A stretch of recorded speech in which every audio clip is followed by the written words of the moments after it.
I wouldn't say that we should be worried about new media, but the young people, well, and the whole society is definitely changed by the new media.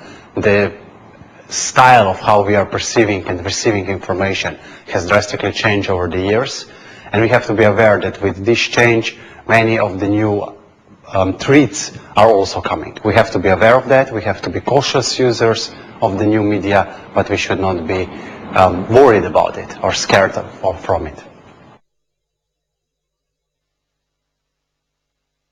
Should we be concerned about our reputations online, about our professional or personal life? I see yes, to some extent, absolutely. We have to have a good awareness of what we share with our friends and what we are sharing with the general public. There is a huge opportunity for those who would like to abuse this kind of information and gather the databases.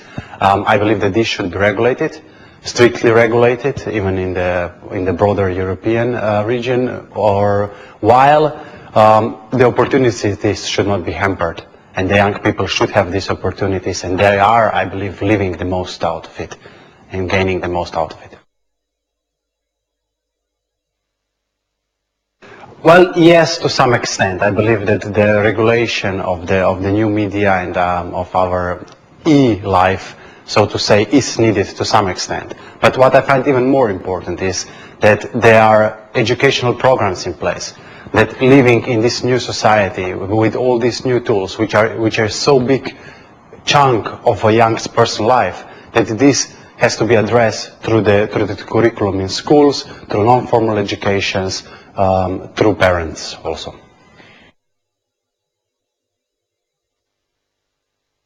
Well, I find blogging as an extremely useful form of media. It's just different than the traditional media.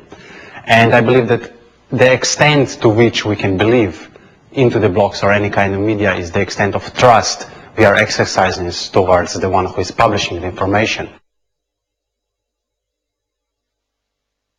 At stake from the point of view of youth, I believe, is our perception of the world. I believe that young people today are getting more information than ever, are more educated than ever, are using the new medias and new technologies much more than ever.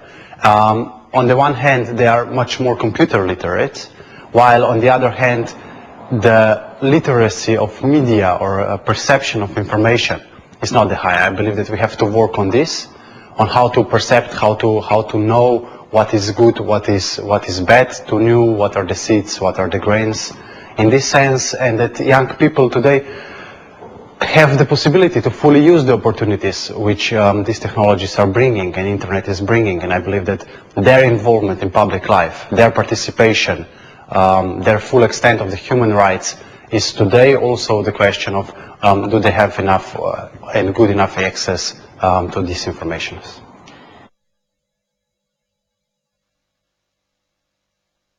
I believe that expectations of young people towards Council of Europe Ministerial Conference and the Council of Europe as a platform as such is that nowadays we are communicating, we are sharing things, we are buying things, we are experiencing of our social networks, everything online. And this is part of the participation and involvement of young people, even of older people today. It's part of how we are living, and it's part of the human rights to exercise such a social involvement in society. Through this, we believe that Council of Europe will protect and enhance this in a way. On the other hand, we believe that there is not enough regulation of these new technologies and new media yet put in place, and would like to see a clear measures taken to prevent any kind of abuses of these new technologies.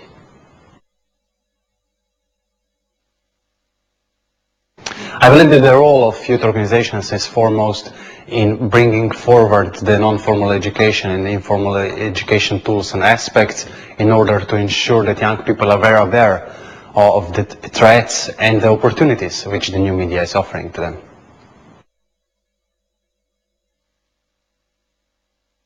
If we want to exercise fully our involvement in the society and get the full access to the information in the new media, there is at stake that we are risking a digital divide between different geographical areas, between socio-economical realities of young people, between overall access to such services. And until this is overcome, until such kind of differences are existing, it's hard to say that the people have equal chances to participate in such a society.